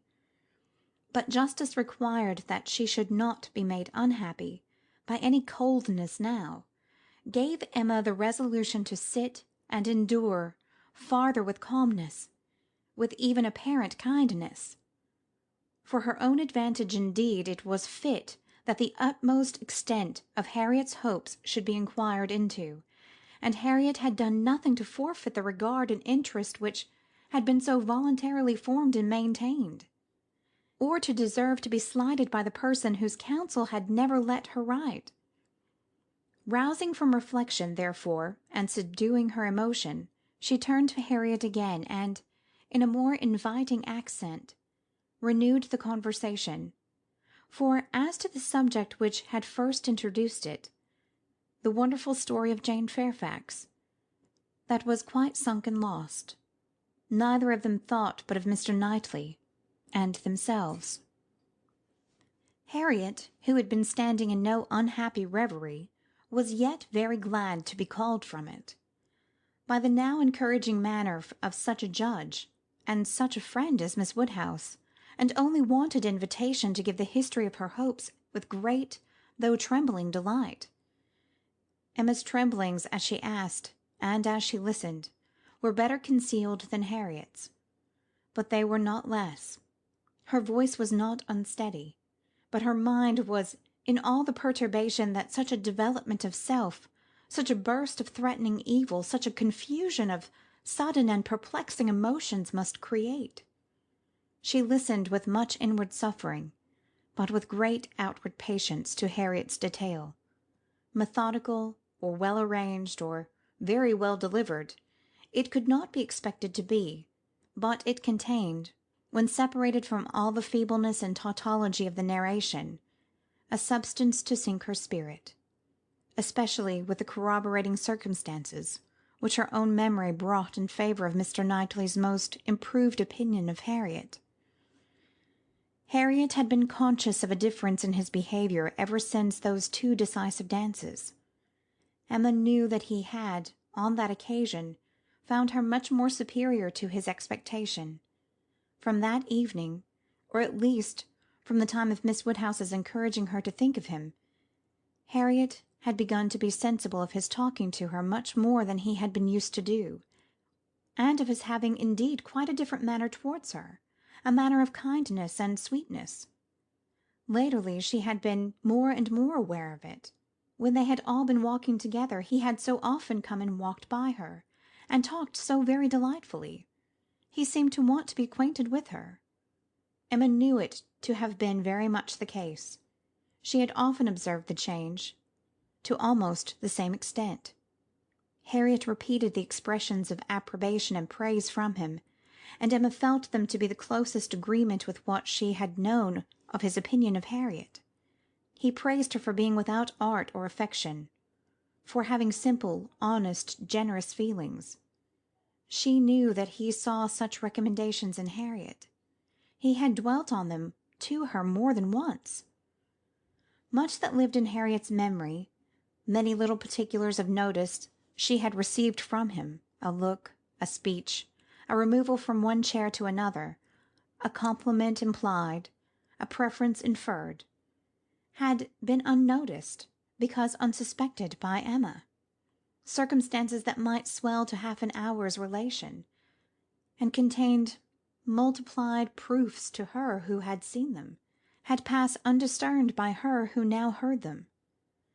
But the 2 latest occurrences to be mentioned, the 2 of strongest promise to Harriet, were not without some degree of witness from Emma herself.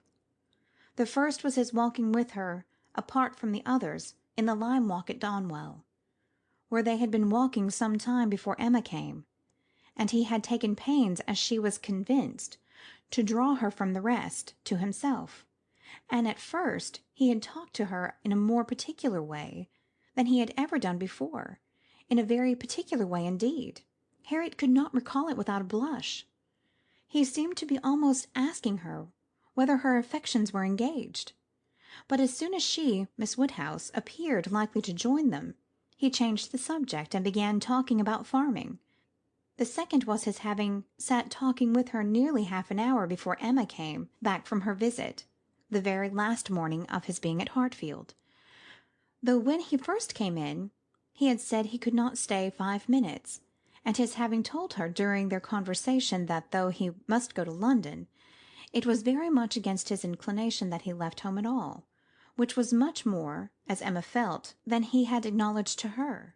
The superior degree of confidence towards Harriet, which this one article marked, gave her severe pain.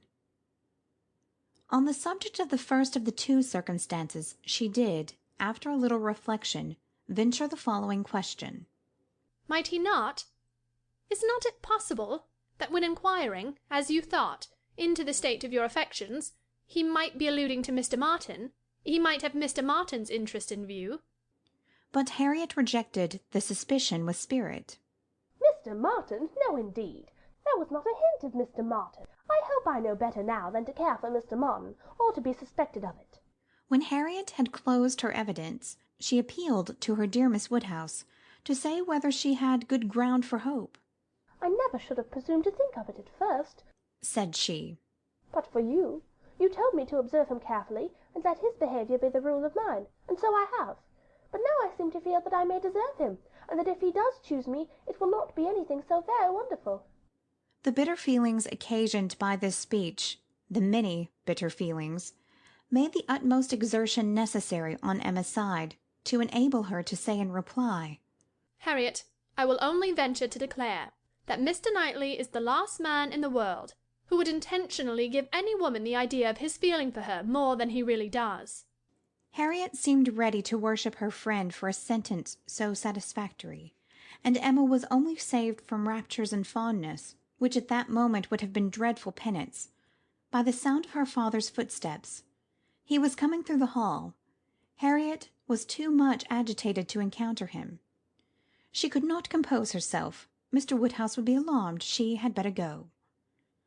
With the most ready encouragement from her friend, therefore, she passed off through another door, and the moment she was gone, this was the spontaneous burst of Emma's feelings. Oh God, that I had never seen her!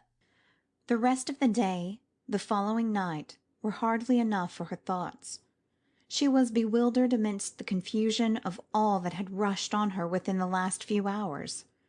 Every moment brought a fresh surprise, and every surprise must be matter of humiliation to her. How to understand it all? How to understand the deceptions she had been thus practising on herself and living under? The blunders, the blindness of her own head and heart? She sat still, she walked about, she tried her own room, she tried the shrubbery. In every place, every posture, she perceived that she had acted most weakly, that she had been imposed on by others in a most mortifying degree, that she had been imposing on herself in a degree yet more mortifying, that she was wretched, and should probably find this day but the beginning of wretchedness. To understand, thoroughly understand her own heart was the first endeavour. To that point went every leisure moment which her father's claims on her allowed, and every moment of involuntary absence of mind. How long had Mr. Knightley been so dear to her, as every feeling declared him now to be? When had his influence, such influence, begun? When had he succeeded to that place of her affection which Frank Churchill had once for so short a period occupied?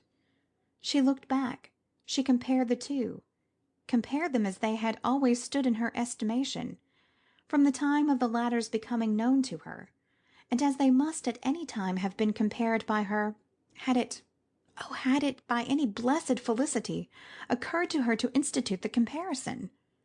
She saw that there had never been a time when she did not consider Mr. Knightley as infinitely the superior, or when his regard for her had not been infinitely the most dear. She saw that in persuading herself, in fancying, in acting to the contrary, she had been entirely under a delusion, totally ignorant of her own heart, and, in short, that she had never really cared for Frank Churchill at all. This was the conclusion of the first series of reflection.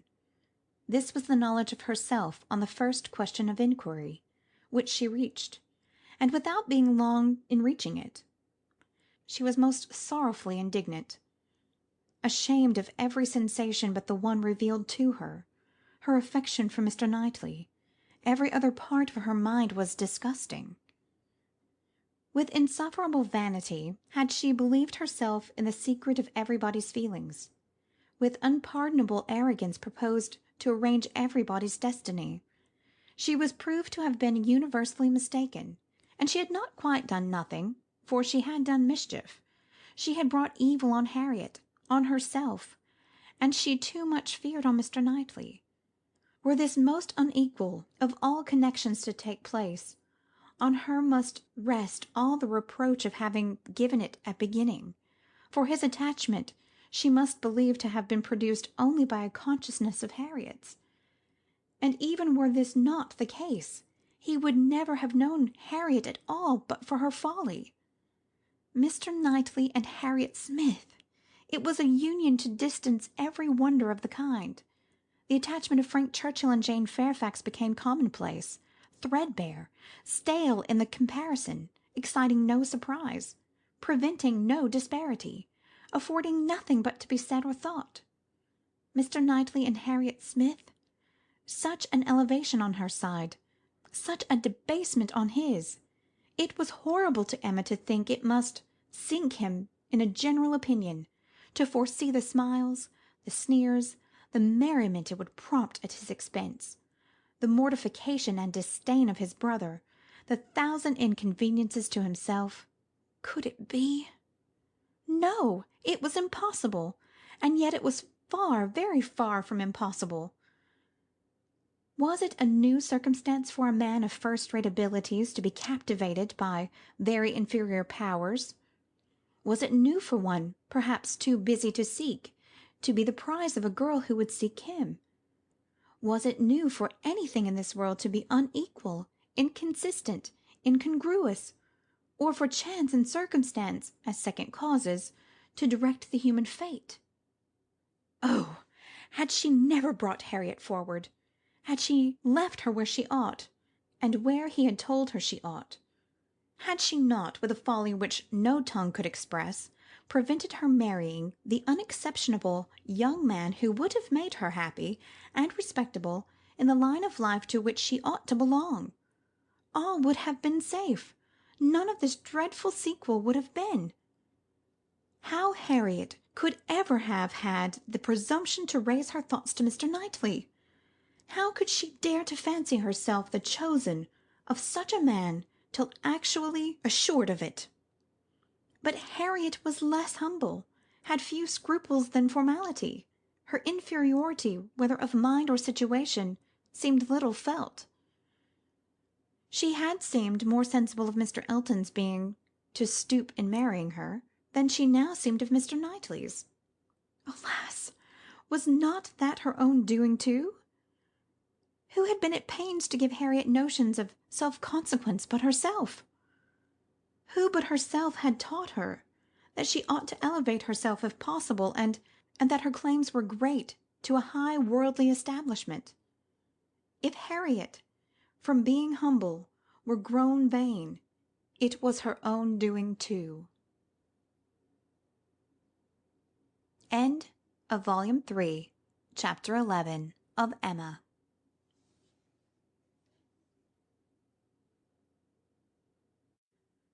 Volume 3, Chapter 12 of Emma, by Jane Austen.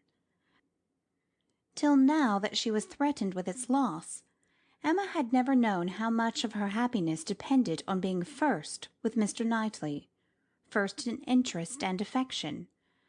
Satisfied that it was so, and feeling it her due, she had enjoyed it without reflection, and only in the dread of being supplanted, found how inexpressibly important it had been.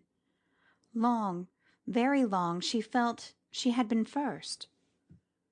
For, having no female connections of his own, there had been only Isabella, whose claims could have compared with hers. And she had always known exactly how far he loved and esteemed Isabella. She had herself been first with him for many years past. She had not deserved it. She had often been negligent or perverse, slighting his advice, or even wilfully opposing him, insensitive of half his merits, and quarrelling with him because he would not acknowledge her false and insolent estimate of her own. But still, from family attachment and habit, and thorough excellence of mind, he had loved her, and watched over her from a girl, with an endeavour to improve her, and anxiety for her doing right, which no other creature had at all shared. In spite of all her faults, she knew she was dear to him. Might she not say very dear? When the suggestion of hope, however, which must follow here, presented themselves, she could not presume to indulge them. Harriet Smith might think herself not unworthy of being particularly, exclusively, passionately loved by Mr. Knightley. She could not. She could not flatter herself with any idea of blindness in his attachment to her. She had not received a very recent proof of his impartiality. How shocked had he been by her behaviour to Miss Bates! How directly, how strongly had he expressed himself to her on the subject! Not too strongly for the offence, but far, far too strongly to issue from any feeling softer than upright justice and clear-sighted goodwill. She had no hope, nothing to deserve the name of hope. That he could have any of that sort of affection for herself, which was now in question. But there was a hope, at times a slight one, at times much stronger, that Harriet might have deceived herself, and be overrating his regard for her.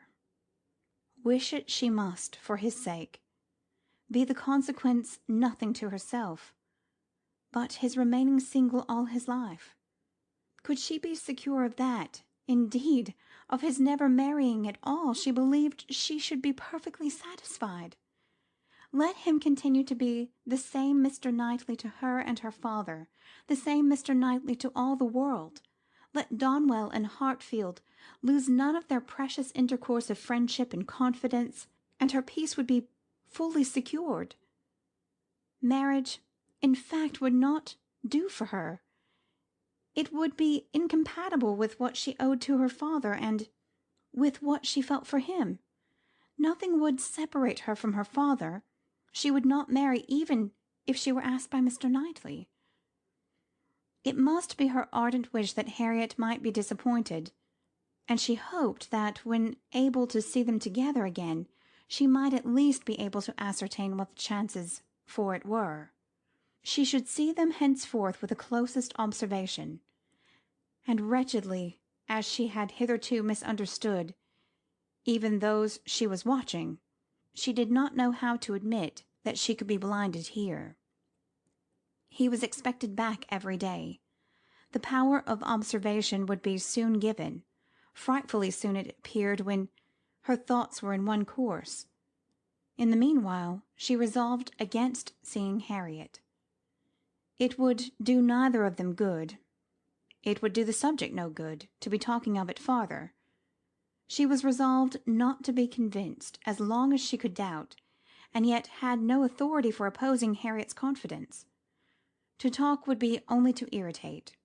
She wrote to her therefore kindly but decisively, to beg that she would not at present come to Hartfield, acknowledging it to be her conviction that all further confidential discussion of one topic had better be avoided, and hoping that if a few days were allowed to pass before they met again, except in the company of others, the subject only be a tete-a-tete. They might be able to act as if they had forgotten the conversation of yesterday. Harriet submitted and approved, and was grateful. This point was arranged, when a visitor arrived to tear Emma's thoughts a little from the one subject which had engrossed them, sleeping or waking, the last 24 hours. Mrs. Weston, who had been calling on her daughter-in-law elect, and took Hartfield in her way home, almost as much in duty to Emma as in pleasure to herself, to relate all the particulars of so interesting an interview.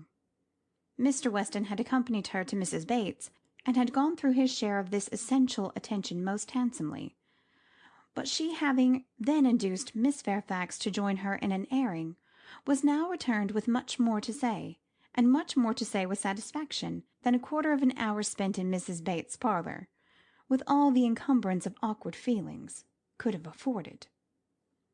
A little curiosity Emma had, and she made the most of it while her friend related. Mrs. Weston had set off to pay the visit in a good deal of agitation herself, and in the first place had wished not to go at all at present, to be allowed merely to write to Miss Fairfax instead, and to defer this ceremonious call till little time had passed, and Mr. Churchill could be reconciled to the engagements becoming known, as, considering everything, she thought such a visit could not be paid without leading to reports. But Mr. Weston had thought it differently. He was extremely anxious to show his approbation to Miss Fairfax and her family, and did not conceive that any suspicion could be excited by it, or if it were, that it would be of any consequence, for "Such things," he observed, "always got about." Emma smiled, and felt that Mr. Weston had very good reason for saying so. They had gone, in short, and very great had been the evident distress and confusion of the lady. She had hardly been able to speak a word, and every look and action had shown how deeply she was suffering from consciousness. The quiet, heartfelt satisfaction of the old lady, and the rapturous delight of her daughter, who proved even too joyous to talk as usual, had been a gratifying, yet almost an affecting scene. They were both so truly respectable in their happiness, so disinterested in every sensation, thought so much of Jane, so much of everybody, and so little of themselves, that every kindly feeling was at work for them. Miss Fairfax's recent illness had offered a fair plea for Mrs. Weston to invite her to an airing. She had drawn back and declined at first, but on being pressed and yielded, and in the course of their drive, Mrs. Weston had, by gentle encouragement, overcome so much of her embarrassment, as to bring her to converse on the important subject.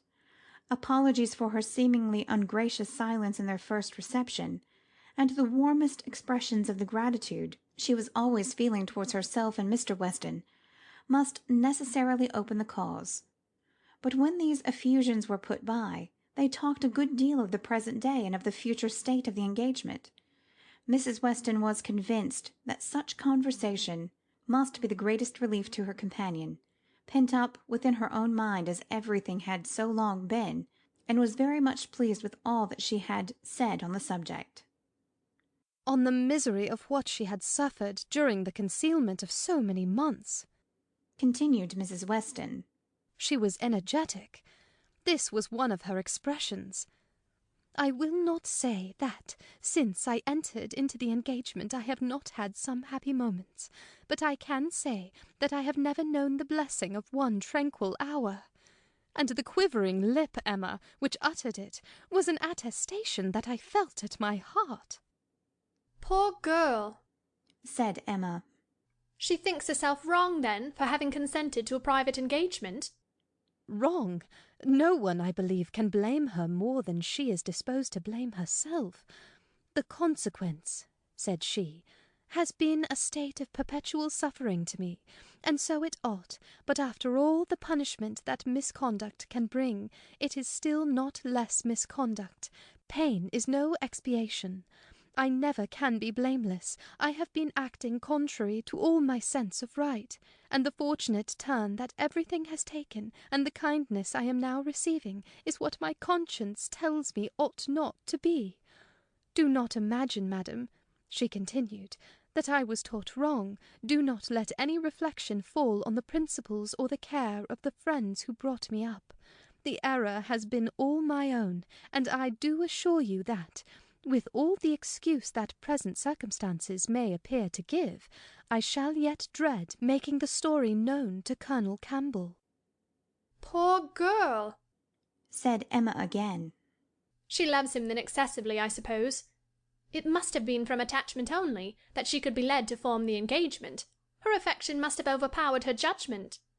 Yes, I have no doubt of her being extremely attached to him. I am afraid, returned Emma, sighing, that I must often have contributed to make her unhappy. On your side, my love, it was very innocently done, but she probably had something of that in her thoughts when alluding to the misunderstandings which he had given us hints of before.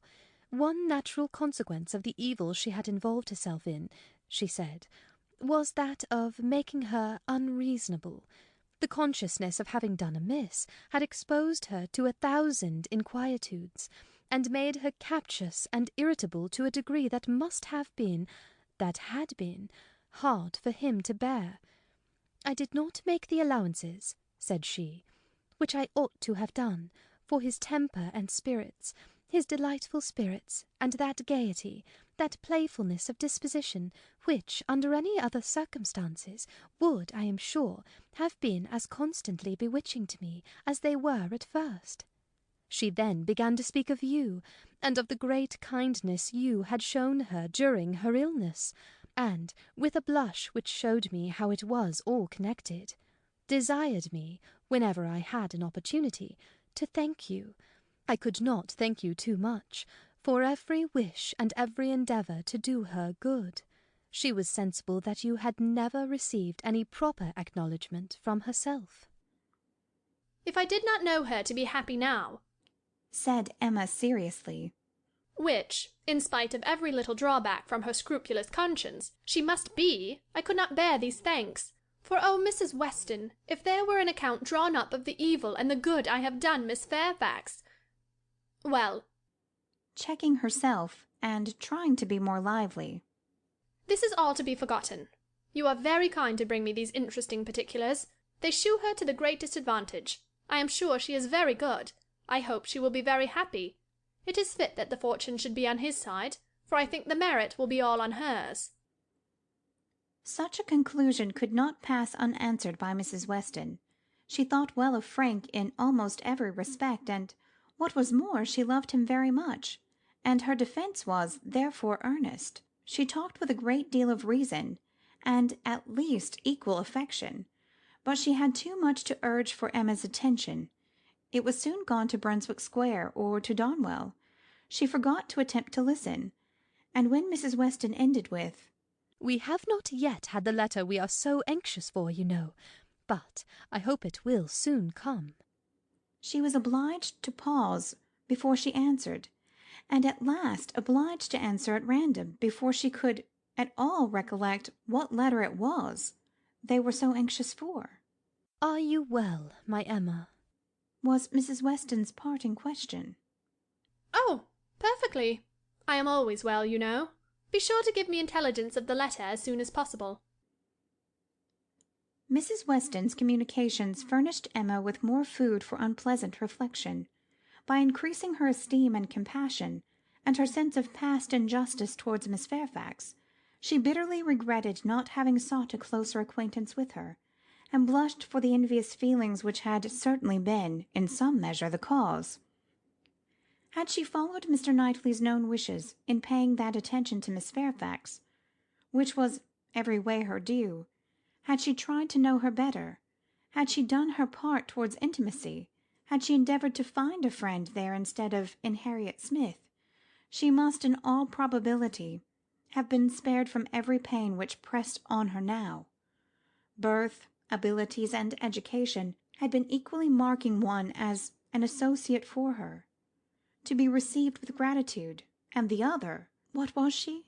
Supposing even that they had never become intimate friends, that she had never been admitted into Mrs. Fairfax's confidence on this important matter, which was most probable, still in knowing her as she ought, and as she might, she must never have been preserved from the abominable suspicions of an improper attachment to Mr. Dixon, which she had not only so foolishly fashioned and harboured herself, but had so unpardonably imparted, an idea which she greatly feared had been made a subject of material distress to the delicacy of Jane's feelings, by the levity or carelessness of Frank Churchill's.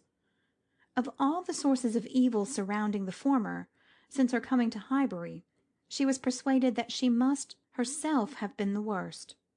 She must have been a perpetual enemy.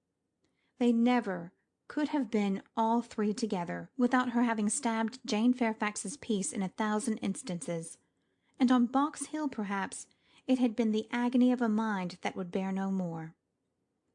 The evening of this day was very short and melancholy at Hartfield. The weather added what it could of gloom. A cold stormy rain set in, and nothing of July appeared but in the trees and shrubs, which the wind was despoiling, and the length of the day, which only made such cruel sights the longer visible. The weather affected Mr. Woodhouse, and he could only be kept tolerably comfortable by almost ceaseless attention on his daughter's side, and by exertions which had never cost her half so much before. It reminded her of their first forlorn tete-a-tete on the evening of Mrs. Weston's wedding day. But Mr. Knightley had walked in then, soon after tea, and dissipated every melancholy fancy. Alas! such delightful reproofs of Hartfield's attraction, as those sort of visits conveyed, might shortly be over. The picture which she had then drawn of the privations of the approaching winter had proved erroneous. No friends had deserted them, no pleasures had been lost, but her present forebodings she feared would experience no similar contradiction. The prospect before her now was threatening to a degree that could not be entirely dispelled, that might not be even partially brightened, if all took place that might take place among the circle of her friends.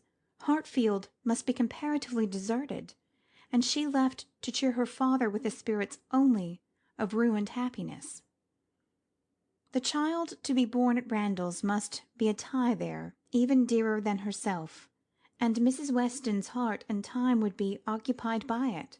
They should lose her, and probably in great measure her husband too. Frank Churchill would return among them no more, and Miss Fairfax, it was reasonable to suppose, would cease to belong to Highbury. They would be married, and settled either at or near Enscombe.